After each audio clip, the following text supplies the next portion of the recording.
Hello everyone, Kurt over here, and welcome back to another episode from Hellfighter Labs.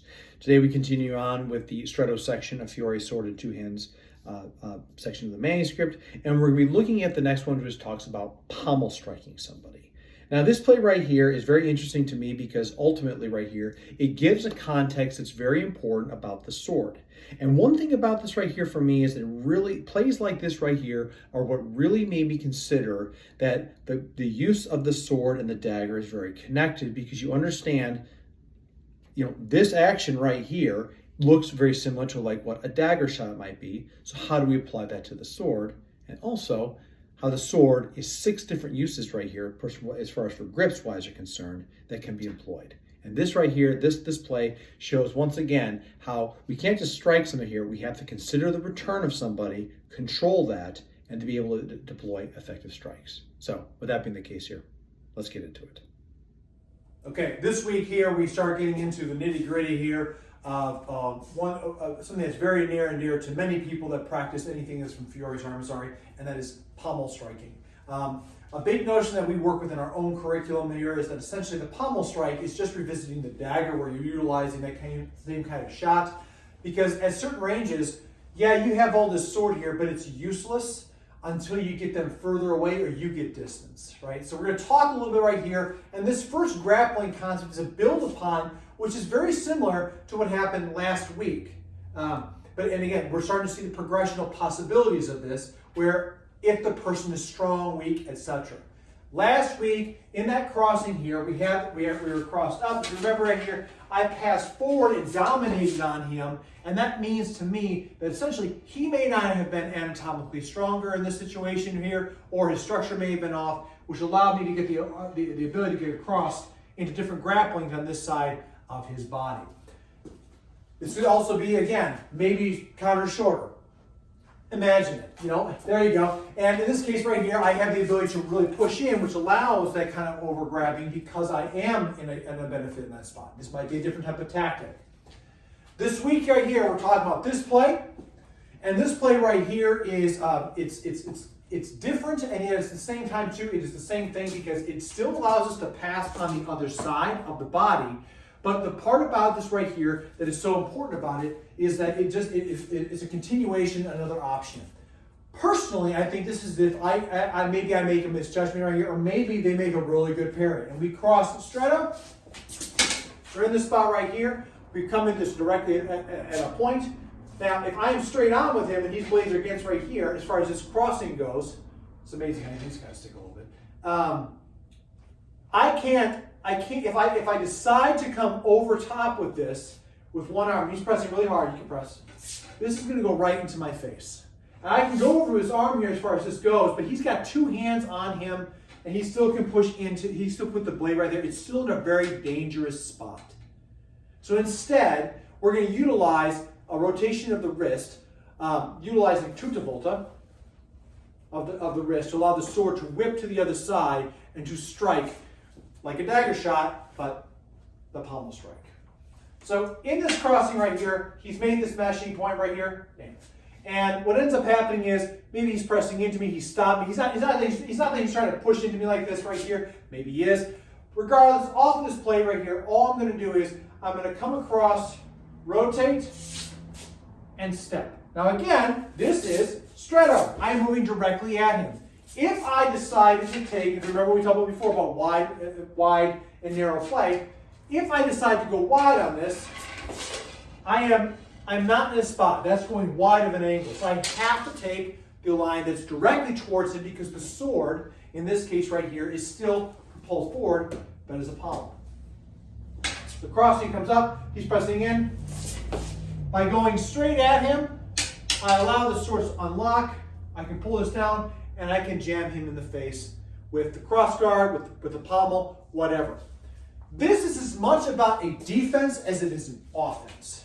Because this is one thing I think a lot of people that I've seen out there, they will abandon the crossing, grab, and go like this, but the blade is still in play. Remember, if this is a life and death situation, this is for every dirty, nasty trick to preserve one's life, then abandoning a blade that's out there is a really bad thing to do. Remember, Fiore is all about, at least how we see it, he's all about, once you've crossed, stifle the response so you can turn them to a position that is advantageous for you to put hurt on a specific part of the body. In this case right here, this is no different. What I'm talking about is I see a lot of times out there where people cross up, they'll come up this way right here, and they'll abandon this right here in this place. Now, it's true. In this case, I've got control of his arm, but if I'm using my arm, only my arm against the totality of his body, where if I start pushing this in, it goes right back in this, and I'm going to eat my own pommel and crossguard right here. So instead, this is where we go between binding and breaking on the sword. So crossing stretto, direct shot that comes in, off of this crossing right here. Again, I don't want to have anything loosen up on this, but off of this crossing right here, I decide to step forward because he's pressing, this blade is coming towards my face, to the neck. And I decide to, in this case, right, I'm going to go straight at him. I'm going to go straight through his blade right here, but I'm going to allow my sword to turn and break, which allows the inside right here to strike the target. And then if my arms fall over top, that's fine. The image shows right here. It doesn't matter. This is what we're talking about. So that is the main way of being able to contain and constrain on the target. Another part about this right here that will be a follow-on thing here to look at as well is that essentially right here, we talk oftentimes in my class about how sword strikes, they're as good as long as you have the range. So if I'm right here, this may not be a good idea for a sword strike. Pushing my crossguard over to utilize the pommel might be a better one. Because yes, everyone wants to use the sword, but there's some times where the sword is more of a detriment to use than it is an advantage. This play is a way to be able to get the sword back into usage. Cross up, here. I step in, boom. If it's successful, shoots him, he goes backwards, and as he's falling backwards, I still have the ability, to get the sword back in range. So yes, this may be a way to knock someone's face in, but it's about being able to get the business end right here, and they're both business ends, but to get the bladed end of the sword back on target to be able to create that space. Smacking, and by the way, it's right here, which allows us, if you look at this, am I not in post-Vidana right here? Again, on the spot where I can come down, striking in at the person. Okay, so one more time, putting that together, looking at it with the post-Vidana perspective. Cross, here, over, smack, blade, and I can strike back. And that right there really is just, again, considerations here, how we can get these swords into play, how we can see it connects to other posta and other advantages right here, because it's about getting point on target. And we can see how, once again, we see our dagger play, and also some of the other stuff comes up this way, back in use. So as you can see with the footage there, the big part about this right here, to me and to I think to others, is that essentially off of this crossing, so we're going off the model. We're going off that model right there. If that is the theory, then that's the theory. We go off the model of this right here, and off that crossing, we have ways of being able to grab the person and hit. Now, again, what I was saying in the video about how many people will come across and they'll just pull back and they'll hit. At least it's been my experience, okay? I don't believe that kind of play is very effective if you're talking about trying to preserve your life, because the reality is, just by coming here, crossing, grabbing the hands, that's two hands on one.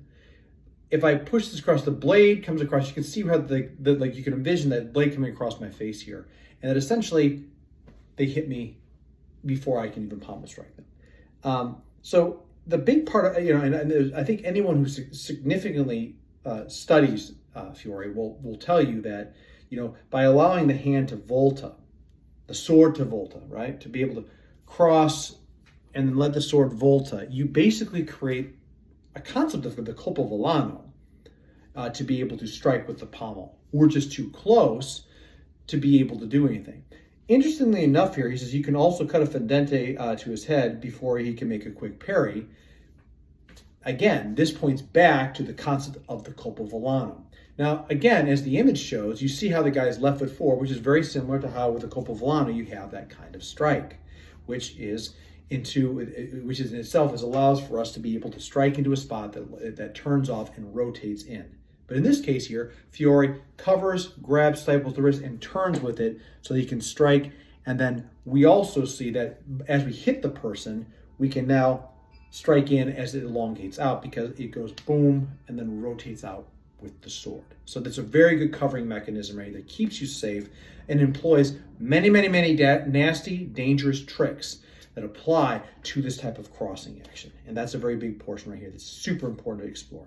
So again, a big part about this right here is we teach in our classes something called cover, stifle, turn. That's a ditty, in the Marine Corps, they would give you ditties to remember certain things in training.